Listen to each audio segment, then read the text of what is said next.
Bienvenidos, bienvenidas a la 85ª edición de la Feria del Libro de Madrid.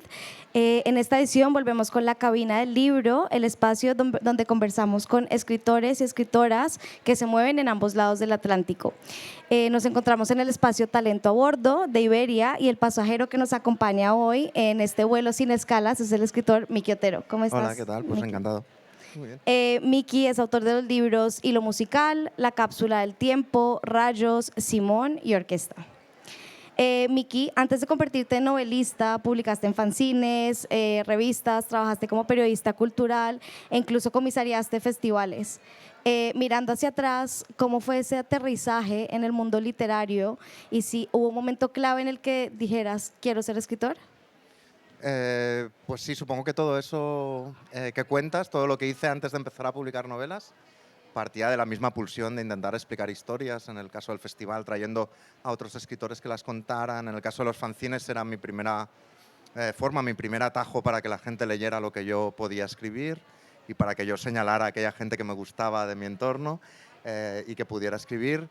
Y escritor, en realidad, supongo que escritor eres cuando yo lo sentí como la primera vez que en una entrevista que salí en la tele y debajo ponía Miki Otero, escritor. Hasta entonces yo decía que yo escribía. Y la vocación me viene de antes, yo escribo desde que tengo 5 o 6 años de una forma así un poco obsesiva, y el momento en el que decidí fue escritor, lo recuerdo bien. Yo estaba un mediodía del colegio, tenía como 6 7 años, escribiendo un cuento antes de volver al colegio, sonó una gran explosión, se me emborronó el título del cuento, lo recuerdo bien, yo pensaba que igual había sido un atentado, bajamos y resulta que no, había sido una explosión de gas en una casa muy cercana, y esa explosión había volado toda la fachada de la casa, de tal modo que todo ese edificio quedaba como una especie de casa de muñecas a escala 1:1, pero dentro tú podías ver en todos los pisos el color de las toallas, no habían caído, cómo eran las lámparas, bueno, podías ver la intimidad de esas personas, y recuerdo muy mucho ese momento de decir, yo lo que quiero es como meterme desde fuera en las vidas de toda esta gente y poder explicarlas, y ese momento que queda muy bien, mi vocación empezó con una explosión, tiene mucha parte de verdad y realmente lo sentí así. Yo me quiero meter en la intimidad de un montón de personas. Eso está buenísimo. Desde Simón, que fue este gran como fenómeno literario que tuviste, se te vinculó como escritor de Barcelona. Esto es una etiqueta que abarca mucho y que creo que te puede condicionar a ti o incluso a los lectores. Ahora con Orquesta, tu última novela que se desarrolla en Galicia, en una verbena de verano, te sales completamente de ese escenario. ¿Cómo fue ese proceso de escribir desde otro lugar? Pues fue muy sano. Yo creo que como todo el mundo que pasa demasiado tiempo en un lugar, lo que quiere es escapar, ¿no? Y probar que puede manejarse en otros sitios. Y como dices, no solo con Simón, también con Rayos, con las anteriores, como se había como generado esta etiqueta de tal modo que incluso cuando tenía que promocionar Simón fuera, en otros países europeos, casi me había convertido en una especie de portavoz institucional de la ciudad. Me preguntaban por la hostelería, por el clima, y bromas aparte, sí que sentía como la necesidad de probarme en otro tipo de lugares, ¿no? Y entonces, por una serie de cuestiones temáticas de lo que quería escribir, pero también biográficas de lo que me estaba pasando en ese momento, sentí que lo más natural era buscar este espacio como en la aldea de la que habían salido mis padres décadas antes, pero hacerlo con una mirada del que viene de fuera o del que vuelve de fuera, del que llega desde Barcelona. Y ahí empezó a nacer la idea de Orquesta, que casi es una novela escrita a la contra de todo lo que he escrito antes. Pues justo yendo por ahí, hay algo particular también en los personajes y la vinculación con los espacios. En tus novelas anteriores, esos atraviesan arcos narrativos un poco más pues, personales, son como más novelas de formación o de aprendizaje. En Orquesta nos encontramos con una novela coral donde hay muchísimas voces y en la que la trama funciona casi que por acumulación. Según el lugar, ¿cambia la manera en la que te imaginas los personajes y sus historias? Sí, cambia todo, cambia incluso el universo de referencias de otros escritores. Y cambia casi, bueno, yo Galicia soy el único sitio donde sigo siendo Miguel o Migueliño y no Miki, que es como me conoce todo el mundo en Barcelona, en mi ciudad o en el resto de España.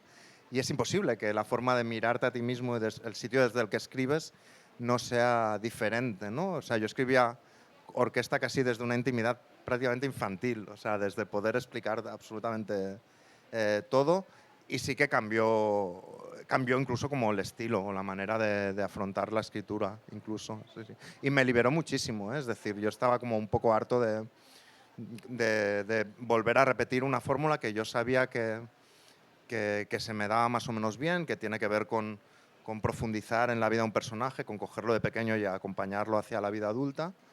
Y me apetecía pues otra cosa muy distinta en la que el personaje casi sería una especie de nosotros, que son todas estas personas de todas las edades, de todas las clases sociales que van a una verbena de verano y de las que se revelan sus secretos, sus envidias, sus alegrías durante una noche, ¿no? Y ese era el reto y fui muy feliz escribiéndola.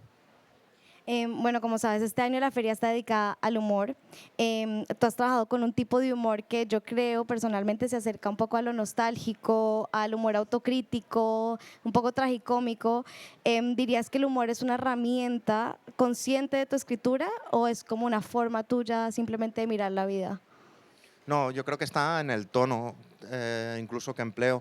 A mí no hay nada como... El tono con el que a mí me gustaría escribir, con el que intento escribir, es el de alguien que te cruzas y lo ves muy triste o lo ves triste y le preguntas qué te pasa y te dice nada y entonces intenta contar un chiste, pero a medio chiste le sale medio mal porque en realidad está muy triste y esta mezcla, digamos, como de humor melancólico es lo que me atrae. O la idea de alguien que está bailando descalzo, sonriendo y de repente se da un trastazo con el dedo meñique del pie en un mueble y sigue bailando intentando sonreír, ¿no? Este es el tono que verdaderamente busco porque es el tono, digamos, que creo yo que tiene la vida. Es decir, que estamos todo el rato intentando sonreír, pero nos van pasando cosas a veces malas y otras terribles, ¿no? Y el humor es nuestra forma casi de negociar con esos dolores y de responderle al miedo a veces, ¿no? Incluso.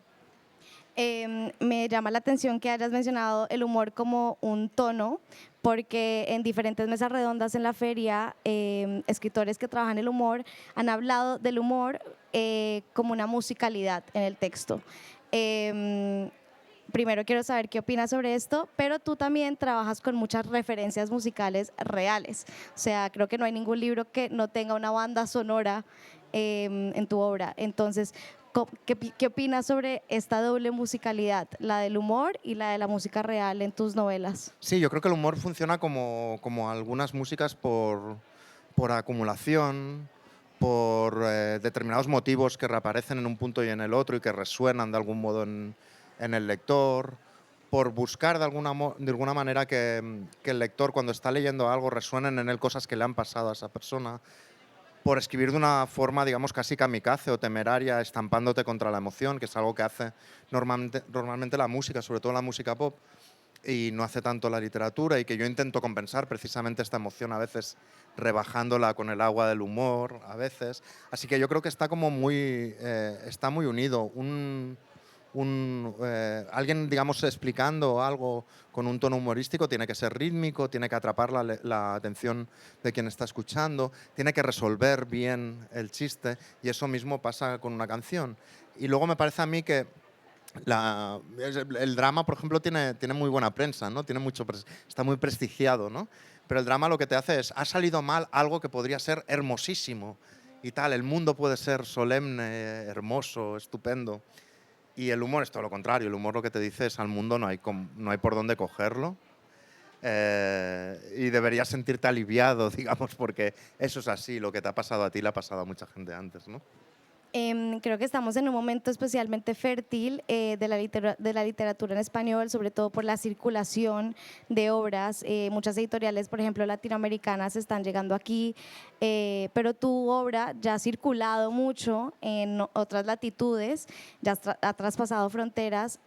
¿Cómo ha sido ese aterrizaje en otras partes del mundo? ¿Cómo has sentido la recepción de lectores de otras partes del mundo? Pues muy bien y creo que es la demostración que a veces escribiendo desde, digamos, no censurándote los localismos o las peculiaridades de origen, es decir, determinadas marcas que tienen que ver con Barcelona o en el caso de Orquesta con una aldea del rural del norte de España, puedes llegar igualmente a todos estos sitios. La experiencia ha ido bien, en el caso de Europa pues tiene como, en el caso de Europa me refiero por otros idiomas, en Alemania, por ejemplo, tiene un punto de Lost in Translation muy divertido, que es cuando vas a los recitales y tú lees algo que es una frase y siempre hay un actor leyendo tu novela y lee durante 10 minutos y piensas, "Uy, es que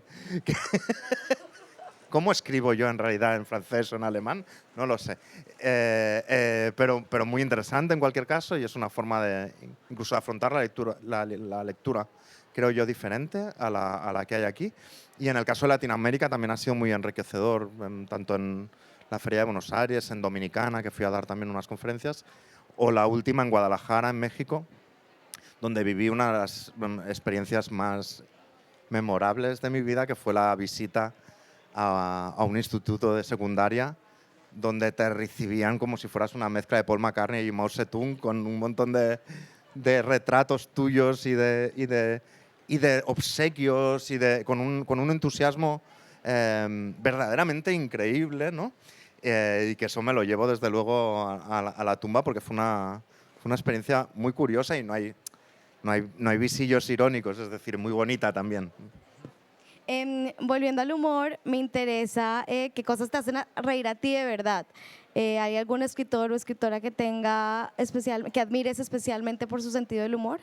Sí, casi la pregunta podría ser al revés, porque creo que hay muy pocos autores que me gusten de verdad, que no tengan sentido del humor. Incluso cuando hablo de sentido del humor, a veces incluso inconsciente. Leía el otro día que Kafka, cuando escribía sus primeros bocetos, siempre los leía delante de sus colegas en una casa y se partían de risa. En plan, "Ostra, no puede llegar al castillo. Oh, te has despertado como una cucaracha. Debes tener resaca". O sea, sus amigos se reían de estas, digamos, historias tan angustiosas, ¿no?, que escribía. En realidad, todos. A mí me encanta, digamos, y creo que iba a decir que me siento influido pero suena demasiado vanidoso, pero me gusta mucho ese humor de Dickens, digamos, que atrapa un personaje con un chiste o con una forma, con un giro lingüístico prácticamente. Me gusta muchísimo también la lucidez humorística y desencantada, pero a la vez humanista de Kurt Vonnegut, por ejemplo. Y me gusta también mucho el humor español en determinadas tradiciones, o sea, obviamente el Quijote, pero también la otra generación del 27, muy especialmente la tradición de la novela picaresca, que es algo que me fascina verdaderamente y que es un humor muy físico sin el que no se entenderían nuestras letras, creo yo. Y ya para cerrar, ya que estamos en un espacio de viajes, me gustaría terminar con una recomendación para los pasajeros. Si mañana tuvieras que embarcarte en un vuelo transatlántico, ¿qué libro te llevarías? Quiero decir, nuestro amigo común de Dickens, por ejemplo, o Pickwick, que es he dicho el primero y el último de Dickens, porque mira, el último no lo puedes soltar, pese a tener 1000 páginas o 800. Y el primero son casi sketches que si vas dando cabezadas puedes despertar y volver a leerlo. Pero vamos, que he dicho estos dos como podría ir a la librería del aeropuerto y a ramblar con muchos otros, seguro. Bueno, Miki, muchas gracias por acompañarnos, gracias por acompañarnos a esta cabina del libro y los esperamos en una próxima ocasión.